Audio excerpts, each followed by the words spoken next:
I deleted everything already. Oh, fuck. No, it's fine. That's fine. That's whatever. It's real punk rock, dude. Oh, yeah. This is Yeah. a DIY podcast. Yeah, record one person talking for 10 minutes and release it. It's abstract. It's avant-garde. It's art. This is actually a auditory art experience.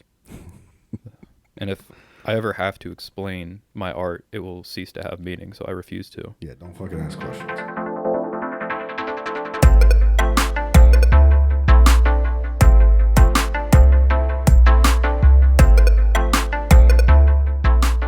On today's episode, Darren Aronofsky decides to try something new and abandons his signature filmmaking style. Instead of creating a deeply personal psychological character study, he taps America's sweetheart and star of such films as The Mummy and The Mummy Returns, Brendan Fraser, to create an uplifting tale of a man reconnecting with his estranged daughter through the power of writing high school English essays. From the theater stage to the theater screen, The Whale has captivated audience since its 2012 premiere.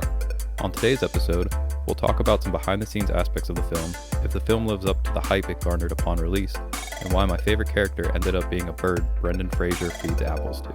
So, for all things that make you feel sad, bad, or generally just not rad, this is Existential Shred. You know who else was in The Mummy? Dwayne Tom Cruise Johnson? Yes, but also the guy who played Henry in There Will Be Blood. Okay, I've never seen The Mummy. Ah, really? Yeah, no, I've never. No shit. That was one of those movies where, like, as a kid, I remember seeing, like, the advertisements for it, and it seemed like people really liked it. And I don't know if maybe I was too young or, like, it seemed scary to me, but I just never saw it. That's definitely a super nostalgic one for me. Like, I grew up watching The Mummy. Mm. The second and third one weren't, but Yeah. the first one was good. But, all right, so this week I picked The Whale, the most recent film from director, writer, producer, whatever else he decides he wants to do, Darren Aronofsky. Neither of us had seen the film previous to watching it for this purpose, and I feel like it was just one of those things. I just put it off for so long where I didn't really know what to expect. Because that is kind of a weird aspect of it, is upon its release and everything, most of the discussion was just like, wow, Brendan Fraser did so good. And there wasn't really a lot of, like, I would say, like, there wasn't a lot of discussion surrounding the actual, like, storyline. Like, there's a lot of stuff that got discussed, obviously, but, like, I was able to go into it basically blind. I didn't even realize that it was a Darren Aronofsky film until I started it and I saw the Protozoa, like, films thing, because that's his company. Is that the PS2 intro? Yeah, I think so. That bothered me so much. Yeah. I don't know why. It just goes from, like, Windows 95 graphics intro to, like, this really nice shot of, like, an empty field with a bus. But I didn't know a lot going into it whatsoever. I know whenever it came out and I saw that it was, like, available to stream, I was like, oh, I looked at the synopsis and I was like, yeah, I need to watch that sometime, and then never got around to it. Yeah, and I on a recent trip to Half Price Books where I got to watch the Steelers lose to the Colts. Yeah, that was fun. I was perusing the Blu-ray section and they had The Whale. I was like, oh, I should get that, because I put it on the list for us to watch, and I was like, this is the perfect. That way I don't even have to worry if it's streaming. Mm-hmm. As I mentioned in the intro, it was originally a play by Samuel D. Hunter, who is Philly born, so he is a Pennsylvania boy as well. It premiered in 2012, and I know you were saying Aronofsky, like, snatched up the film rights. Yeah, he bought it. I think he saw the play and liked it so much he was like buying that, and then couldn't find a lead actor for it. Yeah, it was on ice for a pretty long time because he couldn't really find. And I saw some. I should have written it down, but I didn't. So I might just be lying. But there was even some, like, even though he had the film rights, it seemed like they were also trying to potentially tap other directors. Like, okay. I saw at one point George Clooney was asked to direct it. Yeah. Yeah. So it just seemed like there wasn't really, like, a time and a place for it at the moment. And then the stars kind of aligned where Aronofsky had seen Journey to the End of the Night, which is a 2006 Brazilian film that Brendan Fraser was in, and it was like, that is my guy. I didn't know that originally. It's interesting. I always think it's really. I mean, we talked about like the adaptation of There Will Be Blood, and Mm-hmm. like I think it's really interesting to understand why people like something enough to want to adapt it into a different medium. It makes sense to also, like, looking back on it, that it was a play, because it all takes place in one location, essentially. Yeah, it to the same degree that like people a lot of the times discuss like a movie like The Hateful Eight, Mm-hmm. where it's like that would be so good as a stage play because it's centered around one location. Like it's very you're just meant to be with the character in those moments. Yeah, it does. It makes sense that it would have been a play, and that's even where like some of the technical aspects and like so it being a stage play, the adaptation is fairly faithful to like the scene setup in terms of like mostly just in his apartment. Mm-hmm. And part of that is the adaptation trying to be true to form, but then also it's very obvious from the very beginning that it's meant to convey like a sense of isolation and Mm-hmm. alienation from the outside world where for multiple factors he really can't leave his apartment. Yeah, he's like up a set of stairs, like, and Mm. he has trouble walking as it is. Yeah. And then going along with that, one of the things that immediately stood out to me was the aspect ratio of the film, which for anyone who doesn't know what aspect ratio is, it's just the amount of area something takes up on the screen itself. Yeah, it's in 4:3. Right? Yeah, it's 4:3, so there's black bars on both sides, which I feel like also is meant to portray like a sense of claustrophobia Yeah. because it's a tighter space. I didn't think about that at the start, but I could definitely see that. Yeah. For again, going for people that maybe don't understand what we're talking about, the aspect ratio, that it's almost like if you just put a VHS onto a HD TV, it's like it wouldn't fill the whole screen. Yeah, and people use that for varying reasons. Like it can be used very effectively, especially with certain movies, like a movie like The Hateful Eight, that is a larger aspect ratio. It's meant to fill up the whole screen, and part of the reason it should be shot like that is because that is shot on film, and it's meant to really show off how good the film looks. So you want to have as much surface area. But with something like this, I think it was very intentional. It's meant to portray like that claustrophobia of being trapped like Charlie is in his own house or his own apartment. I actually thought I like selected something wrong whenever I first turned it on. I was Mm. like, "What is this? Like, why is it in this format?" Yeah, and that's the thing. And like the one of the things that I enjoy about media interpretation and analysis is like it's funny because the thing that kind of really solidified this in my mind was the Kendrick and Drake beef, where it's easy to kind of take something for granted when an artist gives you something, but with someone like Kendrick, and I believe someone who, like anyone who's just really great at their craft and makes well crafted, intentional films, anything that's presented with you, you kind of have to believe there's something more to. So I don't think Darren Aronofsky would make a decision like that without there being some intention behind it. So, like immediately, I was like, "All right, like why? Why would he do this? What is this making me feel right now, and how does it connect to the story?" And I think it was pretty cool. No, I agree. I did, like I said, I didn't think about it right off the bat, and then as you started saying that, I was like, "Oh yeah, I could see that for sure." Yeah. So, along with the immediate setting, you're basically immediately thrust into Charlie's life. Mm-hmm. He is the one of the focal points of the story is he is a much larger man.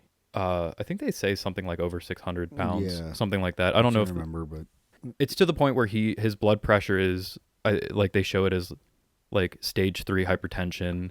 He cannot independently walk. without he needs a walker to walk, and even getting up to, like, he needs it to help him get up to even walk around.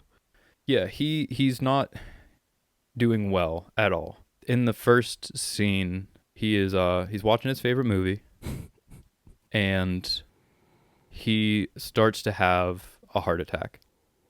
and he starts reading an essay to himself about Moby Dick.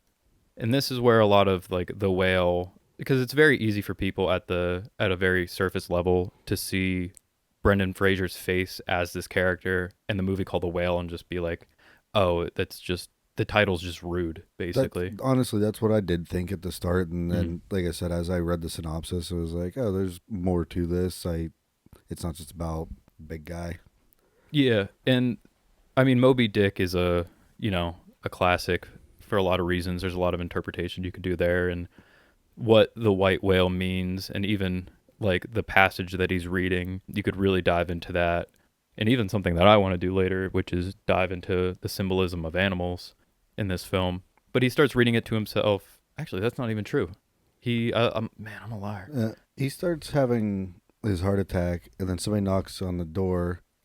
And he thinks it's his friend. Yeah, And he's like, the door's unlocked. and that's where our friend Thomas, the missionary, comes in. And he tells Thomas, read this to me. And he's like, well, I don't know what you're asking me to do. He's like, just read it. First, It'll help. he's just like, do you need help? Like, I'm gonna call an ambulance. He said, no, just read this to me. Yeah, and he makes a point to say he doesn't go to hospitals. Yeah, So there's a lot of like, one of the things that happens in this movie a lot is you're presented with something, and then the layers of that information get peeled back, and you kind of learn something new about the character themselves. yeah. Him not going to the hospitals becomes a real point of contention, not only because of his health, but for other reasons later in the film. But yeah, he has him read him an essay about Moby Dick. Now we know that in the intro he is a college English teacher. Yeah, I don't know if it's like specifically writing, technical writing, or I don't know what other classes they have, creative writing. Mm. But he's that because he's trying to prod a lot of his students a lot of the times to like think when they write and like to try to write honestly, which that's another huge thing in this film is honesty. Yeah. I don't know if they explicitly just state like English professor, but I know he's constantly talking to them about essays. Yeah. So like at first I was kind of just like this is weird. I don't know. Maybe it's obviously personally significant to some degree, but why? I guess we'll find out eventually. I love it too. Whenever the kid's like, why did I just read that to you?" He's just like, "It's a really good essay." It's a really good essay. And I thought I was gonna. He says, "I thought I was gonna die, and I wanted to hear it one last time." But yeah, part of that I understand. Like, there's the idea of having a mantra to kind of calm yourself Yeah. down. So I kind of was like, oh, I guess that's like a mantra thing. Like he's using it to like self-soothe or whatever. And then obviously later we find out the significance of it. But this is also the scene right after where we're introduced to his friend, who is also his caregiver, Liz. Yeah, so Liz comes in, and I I watched this twice. I watched it initially for the first time, and then I rewatched it yesterday for the sake of it being fresh in my mind. And I have a different feeling about it now that I've rewatched it. And part of I kind of don't like her character. She's very protective. She's very controlling a little bit. Mm-hmm. But like when somebody is in a state like that, like I can imagine a person who's caring for them wants to be so that they could try to help them more. Yeah, I think one of the things you learn about a bunch of these characters. So Thomas is a missionary for a church called New Life, which is like they call it a doomsday, like end times. Liz and Charlie, you learn more about their relationship, where Charlie's boyfriend, who took his own life, was Liz's brother, who they were both raised in The New Life. the New Life. They call it a cult. So there's a lot of tension in the room because of the circumstance they find themselves in. Obviously, Charlie was having a heart attack. He almost died. And Liz comes in to find that almost happened. With that being said, like, I just, you kind of mentioned it, but there's a lot, like, she's very controlling, but she's also very, like, enabling to a degree, Yeah. where she is his connection to the outside world. She does a lot of his, like, Shopping. shopping.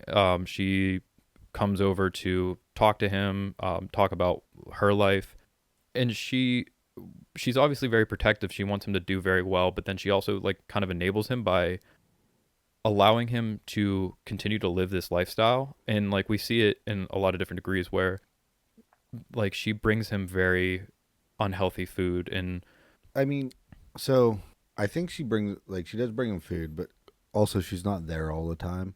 So I don't know that she knows how much he's also eaten before that, because he does just order pizza all the time. mhm. So like you said, it probably isn't the healthiest food to be bringing. Like, she brings him like meatball subs and stuff like that, where she probably could be bringing like salads and being like, no, you're gonna eat this because you're 600 pounds plus, and it's only gonna push you into the grave quicker. Mhm. So there's, yeah, I was thinking that too at times, where I was just like, she probably shouldn't be giving him the food that she's giving him. Yeah, and I think even beyond that, like, that's an immediate thing that you can point to, that is very easy to kind of point her in a certain light.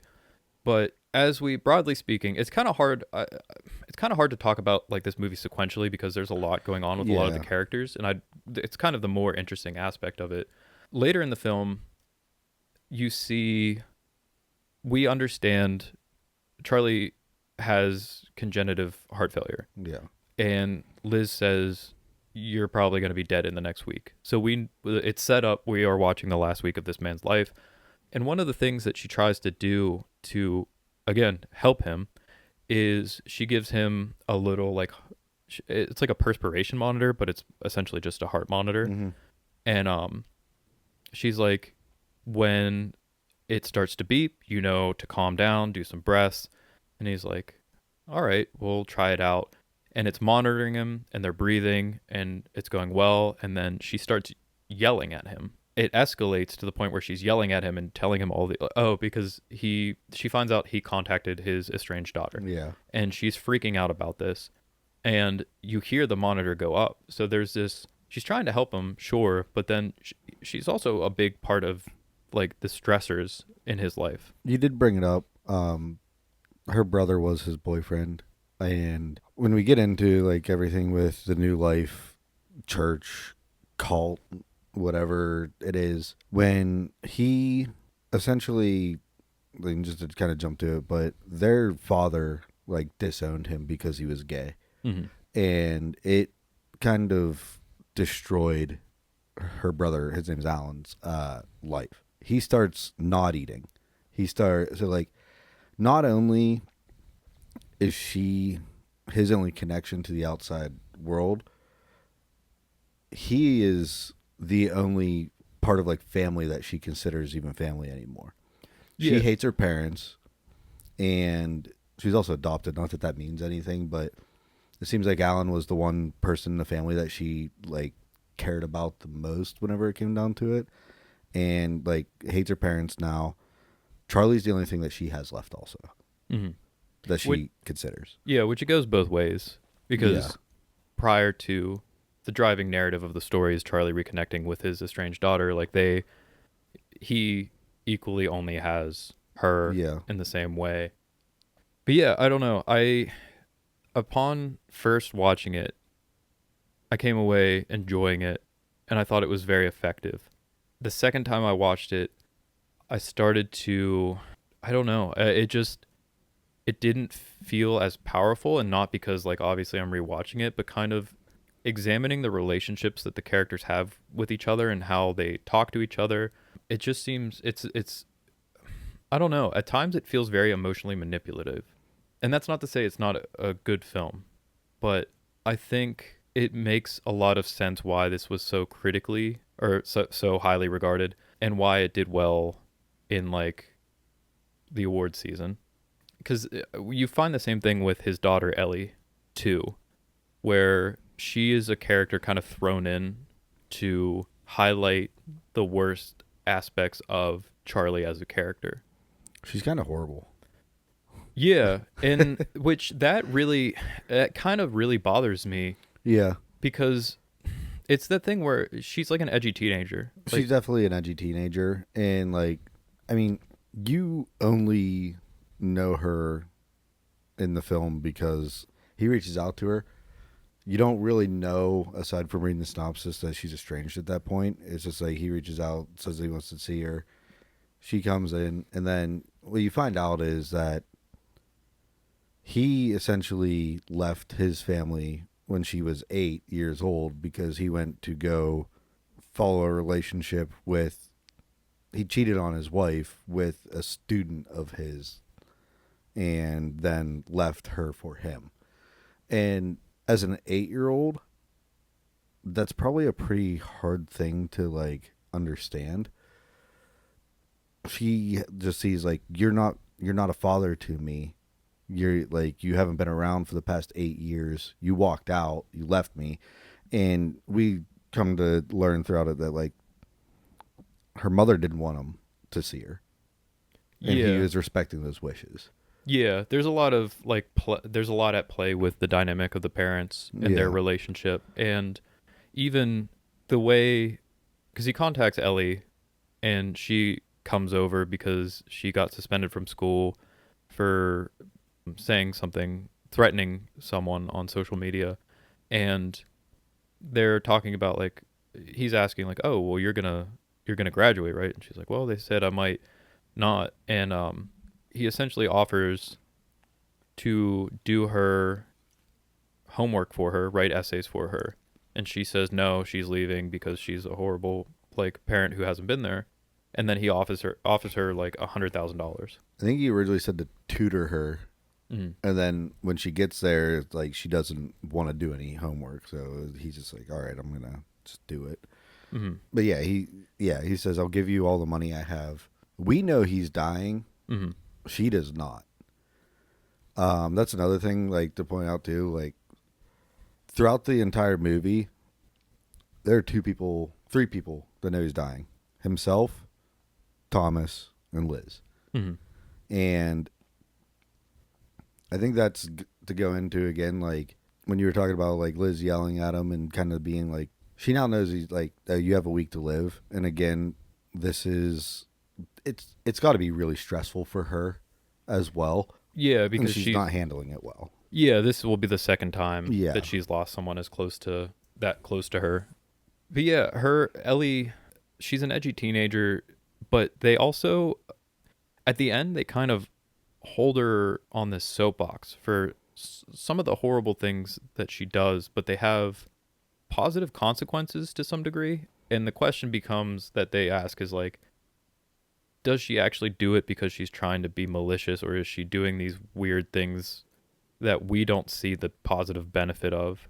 And it's just like the dynamic of a lot of the characters is very, I believe it's purposeful because it's meant to pile on to a lot of the struggles that we see Charlie have. He can't, there's no one, most people in his life aren't great to him. Hmm.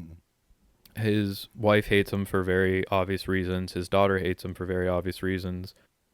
I would say Liz probably holds some resentment towards him for what he's doing to himself, what he's doing to her, and how all of this kind of is connected to what happened with her brother. Thomas is kind of one of the few people who has a more positive interactions with Charlie. Thomas is an interesting character because he doesn't need to keep showing up. Mm. Like I think he was asked to come back once and then like continues to come back afterwards. But we do learn eventually that it like he knows he's dying and he has some regret in his life where he's like, well, maybe if I can save this person and absolve them of before they pass on, then I'll be a good person type thing. Yeah, his character arc is essentially that he wants to meaningfully connect to people, Mm-hmm. which is a theme throughout. It seems like Charlie really can't connect to people for a lot of different reasons. whether it's him kind of hiding aspects of himself or the literal physical limitations that he has that don't allow him to connect with people. We see him attempt to connect with people. One of the more redeeming scenes that happen throughout are like with his interactions with the pizza guy, Yeah. where he orders pizza. Pizza guy is like, "Hey, delivery," and he's like, "Oh, money's in the mailbox. Just leave the pizza." And they start to build kind of a rapport. Through the door. Yeah. And even as the movie opens, it opens on like a black screen with Charlie talking, Mm-hmm. and it's representative of, because he's in the middle of teaching a lecture. He says that his camera is broken, so he can't actually show himself to his students, so they only hear his voice. Similarly, we only hear his voice initially, and then we are given the reveal of what he looks like.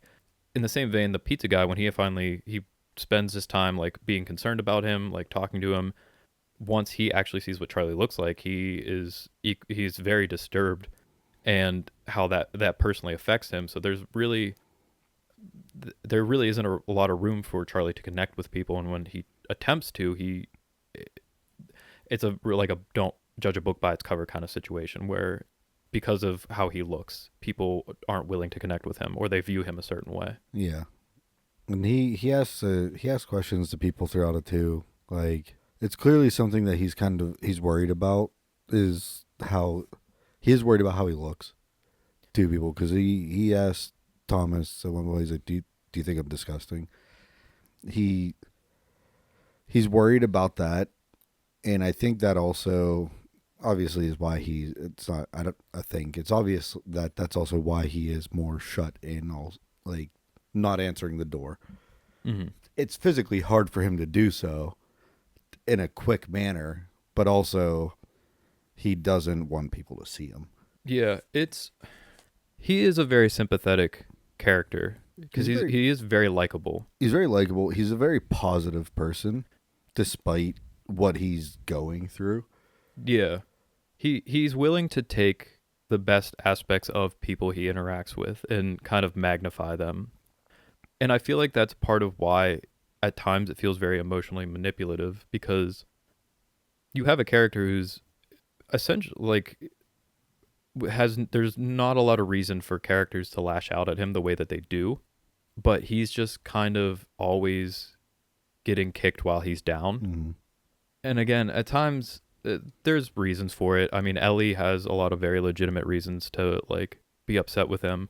His wife has reason. Everybody has reasons, but man, they like pile onto him, and it's so hard to watch because he is a sympathetic character. Even like the second scene we see with Liz, where I think she makes him just like a sandwich, and she's talking in the kitchen. She's like, she's talking nice, and she's washing dishes, and then he starts choking. Yeah. And like she can't see from where she's at. He's like, she realizes that he stops talking and doesn't respond, and then it's like, oh, are you like has to give a 600-pound man the Heimlich, Mm-hmm. while from a sitting position. But then like immediately her first reaction is, would you just chew your fucking food like a normal person? So yeah, you're not wrong, like entirely. Like people just, instead of just being like, oh my god, you almost died, like be careful, it's just yelling at him for it. Yeah, that was honestly the first time I watched it. That was one of the hardest scenes to watch for me, because that was a very like man, if he was alone, he's gone. Mm-hmm. And even with someone there, the difficulty of giving someone his size the Heimlich, especially from a sitting position, it's a difficult thing. And there's a lot of those scenes. There's a lot of really difficult scenes to watch. I said it before. There's a binge eating. Well, I said it in a text message to you, but there's a binge eating scene in this movie that was the hardest thing for me to watch. Yeah, there's a lot of, especially his relationship with food is really, obviously that's kind of one of the big drivers of the movie. He got to the weight that he is because he has a very unhealthy relationship with food. He does say he's always been big, but after his boyfriend passed, that's when he developed a problem. Food is a self-soothing mechanism. Yeah, it's a comfort thing for him. Yeah, in the very beginning, or more towards the beginning of the movie, we see Liz explains his blood pressure, which I did write down as 238 over 134, which I've just those numbers alone. I would, if the doctor told me that was my blood pressure, I'd ask, like, is that good? Because I have no idea what those numbers That's mean. I believe that around normal is like 180 over like or 130 over like 80 or something like that. I'm not a doctor. Yeah, good thing the movie explained it to us. Yeah. Because he's Googling his blood pressure and it says, I already mentioned, stage 3 hypertension. And we see him open the drawer for like a Three Musketeers bar. And we can see that he's kind of resigning to his fate almost, where he understands that he's going to die soon. And he goes to self soothe with that reality with food. And then he goes to put it down. And this is where my favorite character comes into play in the whole movie, the bird. And this does play into his relationship with food to some degree. I just want to talk about the bird. I I, I went down The a rabbit. symbology of the bird or just the bird? Yes, Yeah. I went down a rabbit hole with the bird. The bird shows up. He becomes kind of inspired to some degree. For some reason, this bird coming is enough for him to put down the Three Musketeers, and that's where he gets the idea. We understand to contact Ellie. The bird is a reoccurring character. He feeds it apples, which are the only healthy food that we see.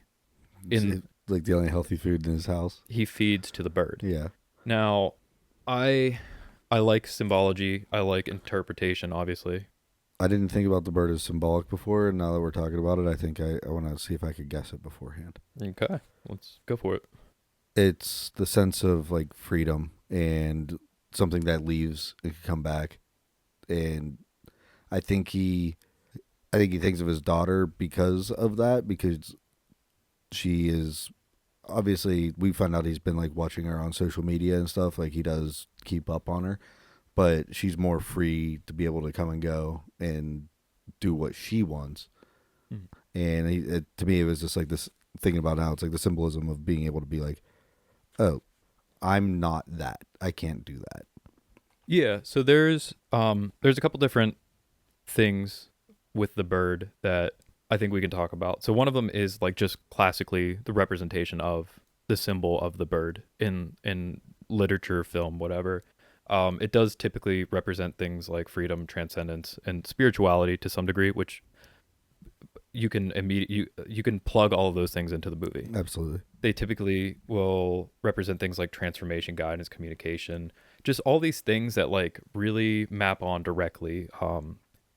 Wisdom, love. These are all very, and I kind of wrestle with it because it's one of those things where like this is basically just a horoscope where Yeah. birds can mean anything. Birds mean everything. But it maps on really well to this, and I think again, if we're talking about the intentionality of the person giving us this art, I don't think it's lost because of a movie like Black Swan, which clearly is going to have some symbolic representation of Birds.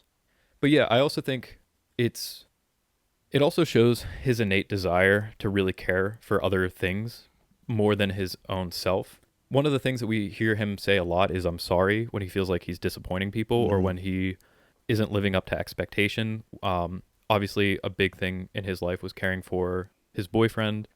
He cares for all these people around him. He saves up $100,000 for Ellie at his own Detriment. Yeah, to his own detriment. Like he's not paying bills. He's not not that he's not paying bills. He's not going to the hospital.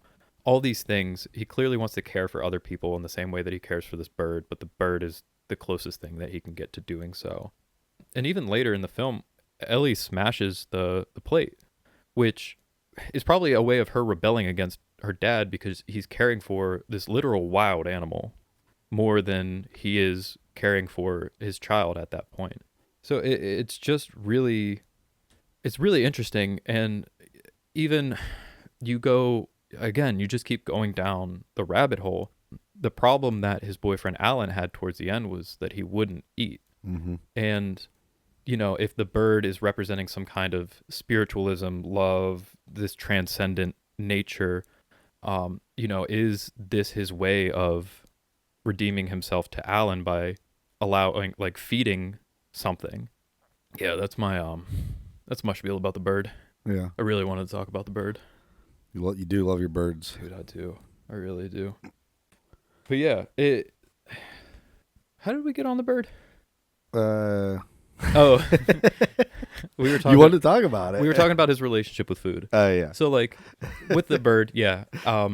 The only healthy food that we really see in his apartment is apples, which he gives to a bird, which, if we want to think about it, can mean a lot of different things, but it could also represent, like, with his boyfriend, his problem with food, and how they're kind of, like, inversed of each other. Yeah, I didn't. Well, obviously, you didn't realize at the start. At first, like, Liz tells Thomas that the new life killed his boyfriend, and then just kind of like left it at that. Mm-hmm. Said something about her family being in it too, but like, you don't get the details about that until later, when Thomas is there again and Liz walks in and sees him there, and she's just like, "We're having a talk before you leave." Where that's whenever she really says everything I said earlier about, like, he quit eating, quit taking care of himself. It just became really, really hard. And then he eventually, she lets on, like, he jumped from a bridge and they found his body in the river. I don't know if it is because of his depression and how it affected Alan's depression and how it affected him with the not eating, that, like, just in general, Charlie did the inverse of. Like you said, he was always a bigger man. Maybe he said he was always a bigger man. Maybe he always had somewhat of an eating problem and then it just got worse. But it's like he was eating everything that Alan couldn't eat. It's just like, it's a crazy thing. I know I mentioned it in a text message to you and talking about it, but not for people who haven't, like, dealt with depression and see people going through it and, like, oh, why do they act like that? This is very, with how much this talks about, like, mental illness and stuff like that, it's very more a show of, like, people don't get to choose what happens to them whenever they're dealing with that. Mm-hmm.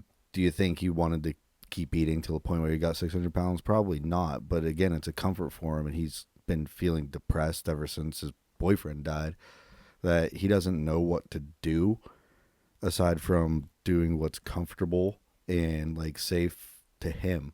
And he may have been a recluse before he even gained that much weight. Didn't want to leave his apartment because of the depression in general. And then that kind of fed into it too, because I know, like, there's been times whenever me, myself, it's like, am I hungry or am I bored eating?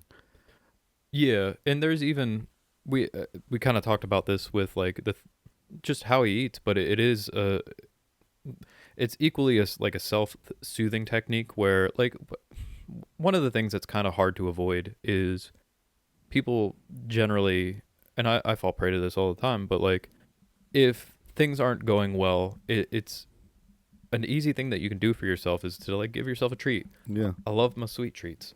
I was going to say, I'm cutting into my brain the scene where Tony Soprano just, like, reaches in the fridge and grabs the gabagool. Okay. Just he clearly was, like, in a pissed, like, and then he, like, pulls it out and then he just like sighs after eating it. Like, Yeah, it's a self-soothing technique Yeah. to some degree. Like, we need our creature comforts, whether it's, a pumpkin spice latte, even though now that season's passed, or, like, you get ice cream or a burger or something. But Yeah. it's equally, for him, it's self-soothing, but it's also almost like a form of destruction, like a self-destruction where I don't know, maybe he finds he has some internal blame for what happened, and he's trying to find a way to not only cope with it but also punish himself to some degree. It's like I said, he's a very sympathetic character, and it's very unfortunate that he finds himself in the place in life that he does. And without another big theme in the movie is, like, salvation and redemption, which is pretty on the nose because there's a religious missionary, but he's at a point where I don't want to say he's irredeemable because that sounds very harsh, but, like, he can't reverse the outcome of his circumstance. Yeah. So There's nothing at this point he could do to not die in the next week. yeah, Essentially. But what he can do is try to reconnect with his daughter there, or just even really just reconnect with the people in his life who he's wronged to some degree, and kind of try to redeem himself in their eyes.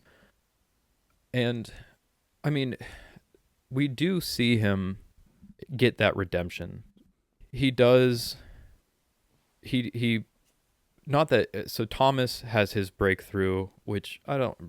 His storyline's cool, but I don't think it's really worth necessarily discussing in depth here. But him, Ellie, him, his wife, his ex-wife, and him and Liz all have moments where he essentially redeems himself in their eyes. I do want to bring something up with Thomas, Mm. and because I do think it's important for him to be like things that happen is kind of what also makes Charlie just be like, no, my daughter is a good person. Mm-hmm. Like he's had her there. She's just nothing but mean, and but in his like I feel like he feels like he deserves it because of everything that he did. Like let her yell at me. I just want to be here with her. But essentially, I'm just gonna get through. What we learn is that Thomas stole from his church previously, and then left, and then was been lying about the new life, being a new life missionary, just because he's trying to he's trying to have a redemption. I think all in all, it fails. Like towards the end, Mm. whenever like he goes in and essentially was like, "Hey, your boyfriend died. God turned his back on him because he decided to be with you." And then Charlie actually gets mad. That like that's the only time you see him get mad, Yeah. where he's just like, "No, that's not true. He's the only person." Like even despite what I looked like as a big man, he thought I was beautiful. He was everything that God like thinks somebody should be essentially. Yeah, and there's interesting plays with interpretations of religious text. Even in the beginning, when Thomas, one of the first times he comes to Charlie's apartment, they're reading like a pamphlet. Charlie's like, "Oh, I've basically read everything New Life has put out." He's like, "Well, have you read the Bible?" He's like, "Yeah, I read it." "Oh, well, what did you think about it?" And he's talking about like Charlie saying like, "I found it pretty devastating." Like, and he kind of goes through his reasons why, and Thomas is like, "See, I find it a beautiful story." Like, obviously being a part of a New Life, like an end times cult, or end times whatever we keep calling it a cult. I don't care at this point. Um, he he's talking about like how he finds the prospect of the world ending to be this beautiful thing. So there's a lot of play of like interpretation of things like salvation, where the end times for one person is devastating, for another is like this sense of redemption, where, like you said, the rejection of like how he frames the rejection of God to be of Alan to be with Charlie as a means for Charlie to be saved, because if Thomas tells him like this is why your boyfriend died, he can save Charlie, but clearly it's not going to work. Like they have two different, completely different interpretations of these meaningful things. There's a scene talking about Charlie being super sympathetic and maybe actually kind of the only sympathetic character in the movie. I think it's the second time Liz is there, and like they sit down on the couch and like they're eating and hanging out, and he asks her, "Do you think that people are capable of caring?" Yeah, well, he says like, do you ever think people are incapable of not caring? That's okay. Yeah, because he's framing Ellie's actions where she takes a picture of him, puts it on Facebook, and it has this really horrible caption. She takes a video of Thomas smoking weed, and then gets an audio recording of him admitting to stealing the money, and then sent it to his parents. And we can see it as like a malicious act, obviously meant to like fan a flame, but it gets Thomas, his family, to like contact him and be like, come home. So he's saying like she does all these supposedly horrible things, but like there's positive consequences. So like she does really care. Is it, do you ever think that it's impossible for people not to care, kind of thing? Throughout the movie, Like Thomas keeps coming back because he wants to help, it seems like. But then you kind of he finds out that it's more of a selfish thing as like a redemption, and like he even gets him to admit that he thinks he's disgusting. Mm. But and I think that's like a culmination to him, like the boiling point for him to actually get angry, because like the one person who was coming back because it seemed like they cared wasn't actually doing it out of the kindness of their heart. Yeah, which is one of the things that is a recurring theme is the honesty. Mm-hmm. Charlie keeps getting upset with his students because he wants them to just write something honest, not something formulaic and kind of just this refined, like, first draft, second draft, third draft, like essays. He wants them to write something honest. That's why the essay, he reads it to himself because he finds it to be honest. And we find out that it's Ellie's essay from when she was in, like, she was 8. Like it was like shortly after. It seemed like which is a plot hole, because why would they give an 8-year-old Moby Dick to read? Well, she may have been advanced back then. I don't know. I don't know, but I'm calling shenanigans on that one. The other thing going into like the honesty, like part of the agreement for her to get the money, and like if he's not tutoring her, he's like, well, then just write for me. Mm-hmm. And he gives her like a notebook and a pen. And the part where he reads it and he just starts laughing. What was it? This apartment smells. Yeah, there's a word you shouldn't say. I don't remember the whole thing. I'm not gonna say the whole thing because I didn't remember it. But he's laughing so hysterically the whole time because even though it's her writing like bad stuff, she wrote a haiku. Yeah, it's 575 syllables, and like that's something that he said before. He's like, well, you're a good writer. Just write something honest. And I don't know. It never explicitly states like if she intentionally wrote a haiku or if it just happened that way.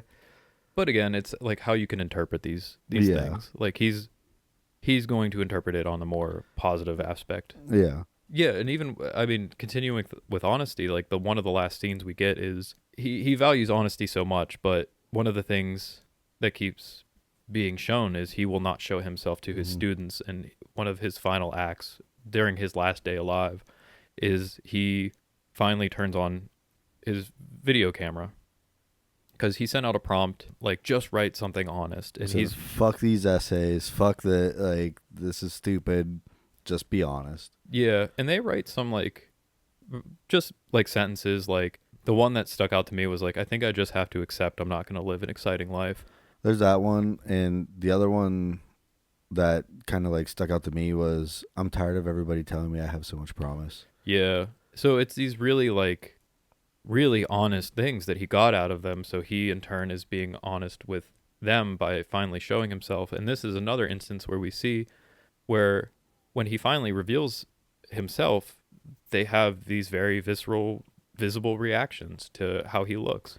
You definitely see some people that like shocked of like almost like disgust, but then you see some people that also have like an innate like look of worry for him, and like it might be that they are catching on to like something's going on because he sent that and he said, hey, they're gonna replace me probably with somebody that just down talks whoever it was gonna be that is replacing him. Sent out the thing as like it's self-destructive, right? He sends out a message that gets him fired from his job essentially. And then for people who have been in his class and know him talking, and that they probably realize something's up, like he's in a bad spot. But he has this moment where he could be honest without kind of the fear of consequence, really. And the final scene, this is the culmination of the movie. It's the final scene. I don't really want to give out the final scene because as much as I have mixed feelings of the movie at this point, the end scene hits me like a truck.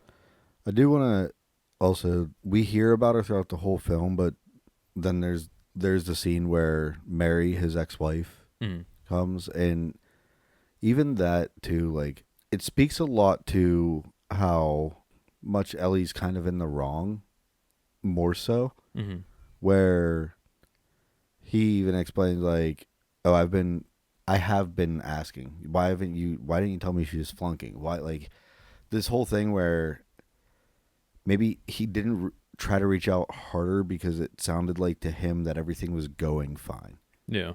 And she was asking him to stay away. And it kind of just leads to like Mary created this to be a more of an estranged relationship, not to, put aside the fact that he walked out on them, to cheated on his wife and then walked out on them.